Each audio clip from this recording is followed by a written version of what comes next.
آپ صلی اللہ علیہ وسلم نے انہیں ہجرت کرنا نہیں، ایک جگہ سے دوسری جگہ جانے کا حکم دیا۔ تو حضرت عمر علانیہ یعنی سب کو بتا کر، ظاہر کر کے مکے سے مدینے کی طرف چلے گئے، ہجرت کیے یعنی چلے جانا۔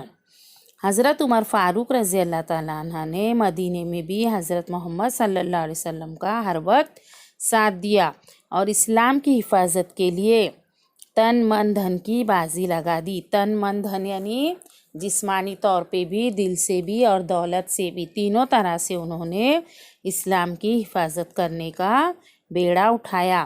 حضرت ابو بکر صدیق کی وفات کے بعد حضرت عمر رضی اللہ تعالیٰ عنہ خلیفہ ہوئے۔ یہ حضرت عمر رضی اللہ تعالیٰ عنہ کی خلافت یعنی وہ کتنے عرصے تک خلیفہ تھے؟ 10 برس 6 مہینے اور 4 دن۔ کتنی ان کی خلافت کی مدت؟ 10 برس یعنی 10 سال 6 مہینے اور 4 دن۔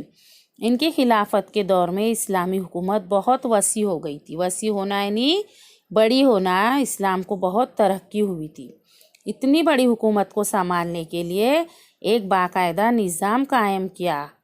جس طرح ہم بھی کلاس میں مانیٹر بناتے بچوں کو، صفائی کے، تخت سیاہ کے، کھیل کے، اسی طرح کوئی بھی کام کو اچھے سے نبھانے کے لیے، اس کو سنبھالنے کے لیے ایک نظام بنانا ضروری ہوتا ہے۔ اس طرح حضرت عمر نے بھی اپنی حکومت کو سنبھالنے کے لیے ایک اچھا نظام قائم کیا۔ مفتوحہ ملکوں میں یعنی جو بھی علاقے انہوں نے فتح کیے ہیں، جیتے ہیں، ان کو صوبوں میں، چھوٹے چھوٹے صوبوں میں تقسیم کر کے ہر صوبے کے انتظام اور نگرانی کے لیے ایک عامل کو مقرر کیا، ایک شخص کو مقرر کیا جو ہر ایک صوبے کی نگرانی کریں گے اور وہاں کی دیکھ ریکھ کریں گے۔ بیت المال، بیت المال یعنی ایسا پیسہ جس میں غریبوں کے لیے، وہ پیسہ جو غریبوں ضرورت مندوں کے لیے استعمال ہوتا ہے، اسے بیت المال کہتے ہیں۔ عدالت، آبپاشی، فوج اور پولیس کے محکمے قائم کیے۔ عدالت آپ سب کو معلوم ہے، جہاں پر انصاف کیا جاتا، ہم جو بھی کام عدالت میں جا کر پیش کرتے، جو بھی اگر ہمارے ساتھ کسی کا کچھ جھگڑا ہوا، کچھ ہوگا، برا ہوا، تو ہم کس کے پاس انصاف کے لیے جاتے ہیں؟ عدالت میں۔ آبپاشی یعنی فصلوں کو پانی پہنچانا۔ فوج اور پولیس کے محکمے بھی حضرت عمر رضی اللہ تعالیٰ عنہ کے حکومت میں قائم ہوئے تھے۔ شہر آباد کروائے انہوں نے، نہریں کھدوائی، پانی کی نہریں کھدوائی، مہمان خانے تعمیر کروائے، یعنی جو لوگ دوسرے شہروں سے آتے ہیں ان کے رہنے کا انتظام کرنے کے لیے مہمان خانے بنائے، فوجی چھاونیاں بنائی، فوجیوں کے رہنے کے لیے جگہ بنائی، جیل خانے بنوائے۔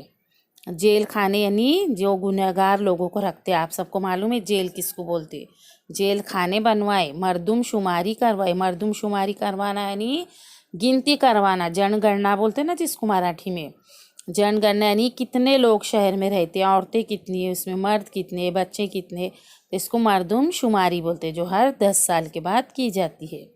اور مکاتب قائم کیے۔ مکاتب کیا ہے؟ مطلب مدرسہ، مکتب کی جمع مکاتب، یہ واحد جمع کا لفظ آیا ہوا ہے۔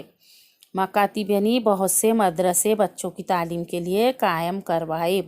حضرت عمر رضی اللہ تعالیٰ عنہ کی ہدایت پر صلح و مشورے کے بعد ہجرت کے واقعے کو بنیاد بنا کر ہجری کیلنڈر کی ابتدا کی گئی۔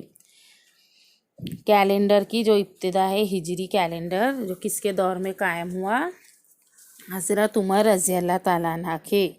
آپ صلی اللہ علیہ وسلم، حضرت عمر نے ہدایت دی اور ان سے صلاح مشورہ کرنے کے بعد جب انہوں نے ہجرت کیے تھی تو اس واقعے کو ایک بنیاد بنایا انہوں نے، اور اس طرح سے ہجری سن کی جو ہم بات کرتے ہیں نا، ہجری سن 1421 1418، ہجری سن الگ ہوتا ہے اور عیسوی سن الگ ہوتا ہے، تو ہجری کیلنڈر انہوں نے بنایا حضرت عمر رضی اللہ تعالیٰ عنہ نے۔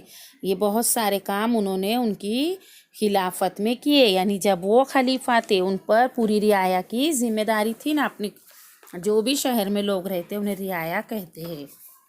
حضرت عمر رضی اللہ تعالیٰ عنہ کی خلافت میں اتنی آزادی تھی کہ عام لوگ بھی بے خوف ہو کر ان سے گفتگو کرتے اور اپنی ضرورتیں بیان کرتے تھے۔ وہ لوگوں پر ظلم کرتے تھے کیا؟ نہیں، تو ہر کوئی عام آدمی بھی ان سے بغیر ڈرے ہوئے اپنی بات کہتا۔ حاجت مندوں کے لیے یعنی جو بھی ضرورت مند ہے ان کے لیے ہر وقت ان کے دروازے کھلے رہتے تھے۔